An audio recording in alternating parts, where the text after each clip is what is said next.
Episode 5 की शुरुआत में हमें दिखाया जाता है कि पुलिस वालों को लग रहा है कि नीनी चोरी और मर्डर करके बोट से वियतनाम भाग गई है। इसलिए बेन नीनी को ढूंढने के लिए पोर्ट्स पे जाके स्मगलर्स से नीनी के बारे में पूछती है।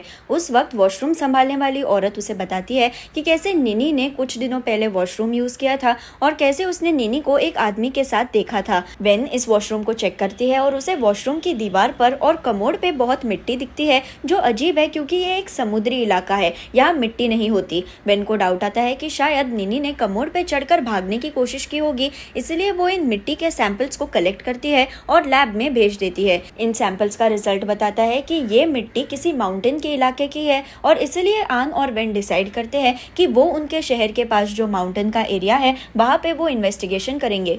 यहाँ चांग अभी भी लू के बारे में जानकर जरा शॉक में होता है, लेकिन वो प्रिटेंड करता है जैसे कि सब कुछ नॉर्मल हो। वो और लू टीवी देख रहे होते हैं जब लिन की मर्डर केस न्यूज पे आती है और रिपोर्टर बताती है कि कैसे नीनी जो खूनी है वो अभी भी गायब है, और ये सुनकर लू हंसने लगती है। चांग उसे पूछता है कि क्या हुआ, तुम हंस क्यों रही हो, क्या तुम्हें नहीं लगता कि नीनी खूनी है? तो लू कहती है कि खूनी कोई भी हो, उसने वो खून नफरत या प्यार की वजह से ही किया होगा। चांग पूछता है कि क्या बोल रही हो तुम, इसका मतलब क्या हुआ? तो लू कहती है कि अगर खूनी किसी से बेहद प्यार करता हो और उसके पार्टनर ने उसे किसी के साथ अफेयर चलाकर धोखा दिया, तो खूनी अपने प्यार के खातिर कुछ भी करेगा। अपने पार्टनर से ज्यादा वो उस तीसरे इंसान से नफरत करेगा जिसने अफेयर को बढ़ावा दिया, और नफरत में ही उस तीसरे इंसान का खून कर देगा। ये बात सुनकर चांग डर जाता है क्योंकि ये एग्जाम्पल उसके, लू और लिन के बारे में हो सकता है, और लू अचानक से बिना कुछ कहे बाहर चली जाती है। चांग डिसाइड करता है कि बस अब बहुत हो गया, लू अजीब तरीके से बिहेव कर रही है, इसलिए वो लू का पीछा करता है। वो लू के जॉब पर जाकर उसे कॉल करता है, लेकिन लू उसका फोन कट करके टैक्सी में बैठकर कहीं चली जाती है। चांग उसका पीछा करते हुए एक स्टोर के बाहर आ जाता है जहां लू अपने लिए एक ड्रेस खरीद रही होती है। इस ड्रेस का कलर और स्टाइल देखकर चांग के होश उड़ जाते हैं क्योंकि लू कभी भी ऐसे कपड़े नहीं पहनती थी। ऐसे स्टाइल के कपड़े हमेशा लिन ही पहनती थी। लू इस ड्रेस को पहनने के बाद एक एक्सपेंसिव रेस्टोरेंट में जाती है और चांग को दिखता है कि लू किसी के साथ बैठकर डिनर कर रही है और उसका दिल टूट जाता है। असल में लू और उसका बॉस डिनर कर रहे होते हैं, पर चांग को नहीं पता होता है कि ये आदमी लू का बॉस है। डिनर होने पर जब लू वापस घर आती है तो चांग उसे पूछता है कि कौन था वो आदमी, तुम लिन की तरह कपड़े पहनकर किसी दूसरे आदमी के साथ डेट पे कैसे जा सकती हो, तुम मुझे धोखा कैसे दे सकती हो? लू कहती है कि मैं तो सिर्फ तुम्हें ही कॉपी कर रही हूँ, तुम्हें हाइपर होने की क्या जरूरत है? तुमने जो मेरे साथ किया वही मैं तुम्हारे साथ कर रही हूँ। तुम्हें क्या लगा मुझे तुम्हारे और लिन के बारे में पता नहीं? तुम किसी मिस्टर लिन नाम के इंसान को कॉल करते थे, मैसेज करते थे, क्या ये धोखा नहीं है? यहाँ हमें दिखाया जाता है कि लू जिस रेस्टोरेंट में काम करती है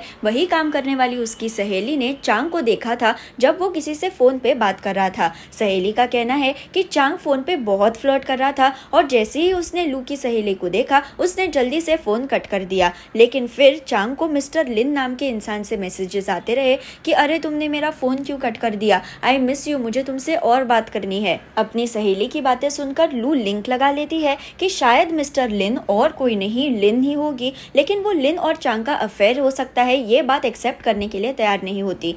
इस हादसे के बारे में पता चलने के बाद लू फिर लिन से अकेले में बात करने जाती है और उससे पूछती है कि तुम इतनी सुंदर हो, फिर तुम सिंगल क्यों हो? लिन कहती है कि किसने कहा मैं सिंगल हूँ, मेरा बॉयफ्रेंड है। लू कहती है कि तुम्हारे बॉयफ्रेंड को तुम एक सीक्रेट क्यों रख रही हो? अगर तुम्हारा बॉयफ्रेंड तुमसे सच में प्यार करता है तो वो दुनिया के सामने तुम्हें एक्सेप्ट करेगा, तुम्हें अपना बुलाएगा। लिन कहती है कि दुनिया को बताने से क्या फायदा होगा जब तुम एक दूसरे से प्यार ही नहीं करते और सिर्फ रिश्ते का दिखावा करने के लिए एक दूसरे के साथ रह रहे हो। जैसे तुम और चांग बहुत सालों से रिलेशनशिप में हो, लेकिन क्या तुम सच में उसके साथ खुश हो या फिर तुम उसके साथ सिर्फ दिखावे के लिए रह रही हो? लू बोलती है कि मैं चांग के साथ बहुत खुश हूँ। तो लिन पूछती है कि अगर तुम दोनों इस रिलेशनशिप में इतने खुश हो, अगर तुम दोनों एक दूसरे के साथ इतने खुश हो, फिर तुम्हारा बॉयफ्रेंड मुझे हर रोज मैसेज क्यों करता है? उसने मेरा नंबर मिस्टर लिन नाम से क्यों सेव करके रखा है अपने फोन में? क्या तुम्हें इस बारे में पता भी था? तुम्हारा बॉयफ्रेंड जब भी मुझे देखता है वो ऐसे बिहेव करता है जैसे कभी उसने औरत ही ना देखी हो। मैं तुम्हें सिर्फ ये बता रही हूँ ताकि तुम उस पर ज्यादा ट्रस्ट ना करो। लिन की बातें सुनकर लू को बहुत गुस्सा आता है और वो लिन को थप्पड़ मार देती है। लिन उसे कहती है कि तुम्हें थप्पड़ मुझे नहीं, तुम्हारे उस बॉयफ्रेंड चांग को मारना चाहिए। लिन की मौत हो गई होती है, लेकिन लू इस बारे में भूल नहीं पाती, इसलिए वो चुपके से चांग का फोन चेक करती है जिसमें उसे डिलीटेड फोल्डर में लिन और चांग की चाइनीज वैलेंटाइंस रात की फोटोज दिखती है और वो फूट फूट के रोने लगती है। हम फिर से अभी के टाइम में आते हैं जहाँ लू अपना सामान पैक कर रही होती है और चांग उसे रोकने की कोशिश करते हुए कहता है कि प्लीज मत जाओ। लू चिल्लाती है कि क्यों रुकूं मैंने तुम्हारे और लिन के चाइनीज वैलेंटाइंस के डिलीटेड फोटोज देख लिए हैं। तुमने मुझ पे चीट किया, ऊपर से तुमने उस रात लिन का मर्डर भी कर दिया। मुझे किसी खूनी के साथ रहने का शौक नहीं है। चांग कहता है हाँ, मैं चाइनीज वैलेंटाइंस की रात लिन के साथ था, लेकिन मैंने उसका मर्डर नहीं किया। तुम मुझे इतने सालों से जानती हो, तुम प्लीज मुझ पे भरोसा करो। और लू कहती है कि गलती तो मेरी ही है कि मैंने तुम पे जरा ज्यादा ही भरोसा किया। तुम्हें पता है कि लोग मुझे हमेशा कहते हैं कि चांग को छोड़ दो, तुम्हें कोई और दूसरा अच्छा मिल जाएगा, लेकिन मैंने उनकी बातों की तरफ ध्यान नहीं दिया क्योंकि मैंने सोचा कि जब तक तुम और मैं साथ में है तब तक सब ठीक रहेगा। तुम्हारी वजह से मुझे लगने लगा है कि कमियां मुझ में ही है क्योंकि तुम मुझे छोड़कर दूसरी औरतों के साथ मजे कर रहे हो। चांग कहता है कि प्लीज मुझे माफ कर दो, मैं क्या करूं जिससे तुम मुझे माफ कर दोगी। तो लू कहती है कि खुद को पुलिस के हवाले कर दो, उसके बाद ही मैं तुम्हें माफ करने के बारे में सोचूंगी। पर चांग कहता है कि मैं ये नहीं कर सकता। लू बोलती है कि तुम बहुत सेल्फिश हो, तुम सिर्फ हमेशा अपने बारे में ही सोचते हो, और लू घर छोड़कर चली जाती है। अगली सुबह चांग डिप्रेस्ड होता है, लेकिन उसके पापा उसे पहली बार उनके साथ लंच करने के लिए बुलाते हैं और इस लंच के वक्त चांग और उसके पापा की बॉन्डिंग अच्छी हो जाती है। चांग और लू का ब्रेकअप हुए कुछ दिन हो जाते हैं और इन दिनों में चांग हर रोज ड्रिंक करता है। एक ऐसे ही दिन चांग बिल्डिंग के सामने नशे में गिरा होता है जब आन उसे उठाकर घर पहुंचा देता है। इस बीच आन के फोल्डर से लिन के मर्डर इन्वेस्टिगेशन की फाइल चांग के टेबल के नीचे गिर जाती है और आन को ये बात रियलाइज नहीं होती। आन के वहां से जाने के बाद लू घर में जाती है अपना सामान लेने के लिए और वो चांग को देख के रोने लगती है। चांग ने लू को प्रॉमिस किया था कि अगर दुनिया भी बदल जाए फिर भी वो कभी नहीं बदलेगा, और लू सोचती है कि चांग अपना प्रॉमिस निभा नहीं पाया, पर वो चांग से नफरत भी नहीं कर सकती। उतने में लू को आन की फाइल दिखती है, वो इस फाइल को चेक करती है और फिर उसे टेबल पे रख देती है। यहाँ सोसाइटी में लिन के नाम से कोई पैकेज आता है जो शन सिक्योरिटी गार्ड खोल लेता है। इस पैकेज में होती है एक गाड़ी की चाबी और शन पैकेज भेजने वालों को कॉल करता है तो उसे पता चलता है कि लिन ने अपनी कार किसी होटल के एरिया में छोड़ दी थी और इस कार को अब लेने वाला कोई नहीं था, इसलिए होटल वालों ने कार को बिल्डिंग में डिलीवर कर दिया है। शन खुश होता है क्योंकि अगर इस कार का कोई मालिक नहीं है तो अब वो इस कार को यूज कर सकेगा।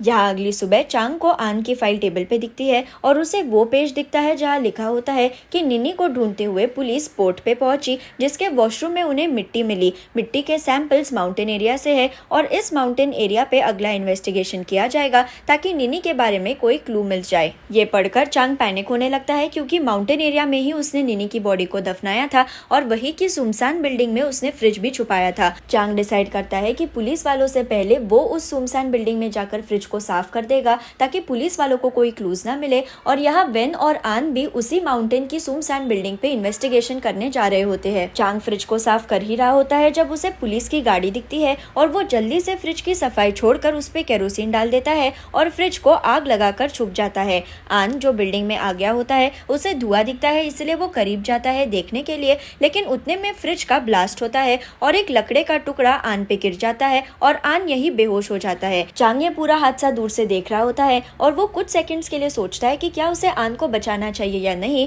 पर उसने जो निनी के साथ किया उसे वो फिर से रिपीट नहीं करना होता, इसलिए वो आन को साइड में उठा के रख देता है। उतने में वहां वेन आ जाती है और चांग जल्दी से अपना चेहरा छुपाकर वहां से भागता है और वेन उसका पीछा करती है, पर वो उसे पकड़ नहीं पाती। आन की हालत खराब होती है, इसलिए उसे आईसीयू में एडमिट किया जाता है और वेन को बहुत गुस्सा आता है क्योंकि उसे पता है कि इस सब के पीछे चांग का हाथ है, लेकिन उसके पास कोई प्रूफ नहीं है। वेन चांग से मिलने जाती है और उसे कहती है कि तुम्हारे वजह से आन आईसीयू में है, पर चांग ऐसी एक्टिंग करता है जैसे कि वो दिन भर घर पे ही हो और वो पूछता है कि मेरे वजह से क्या हुआ। वेन कहती है कि तुम्हें सब कुछ पता है कि तुम्हारे वजह से क्या हुआ है, लेकिन तुम्हें जरा भी शर्म नहीं है, और वेन वहाँ से चली जाती है। चांग को अगर आज फ्रिज जलाने में घर पहुँचने में थोड़ी सी भी देर हो जाती तो आज वो पकड़ा जाता, लेकिन फिर से एक बार चांग बाल बाल बच गया है। यहाँ शन गार्ड एक नोट लिखता है कि तुमने लिन का मर्डर किया, और ये नोट वो किसके लिए लिख रहा है, वो क्यों लिख रहा है, ये हमें यहाँ बताया नहीं जाता। यहाँ कुछ दिनों में डायरेक्टर ये यानी चांग के पापा ने डायरेक्ट की हुई film not a murder story की प्रेस कॉन्फ्रेंस रखी जाती है और रिपोर्टर्स चांग को पूछते हैं कि तुम्हारा रोल इस फिल्म में बहुत इंटेंस है, बहुत डार्क है, तुम्हारा कैरेक्टर पागल है, जिद्दी है, वो फिल्म में खून भी करता है, तो इस रोल की तुमने तैयारी कैसे की। चांग कहता है कि मैंने मर्डर किया, मैं सच बोल रहा हूँ, मैंने इस रोल की प्रिपरेशन करने के लिए मर्डर किया। और सारे रिपोर्टर शॉक हो जाते हैं क्योंकि चांग ये बातें बहुत सीरियसली बोल रहा होता है और यहाँ पर एपिसोड 5 खत्म हो जाता है। अगर आपको मेरा वीडियो पसंद आए तो उसे लाइक ज़रूर कीजिए और मेरे चैनल को सब्सक्राइब करना ना भूलें। Thank you.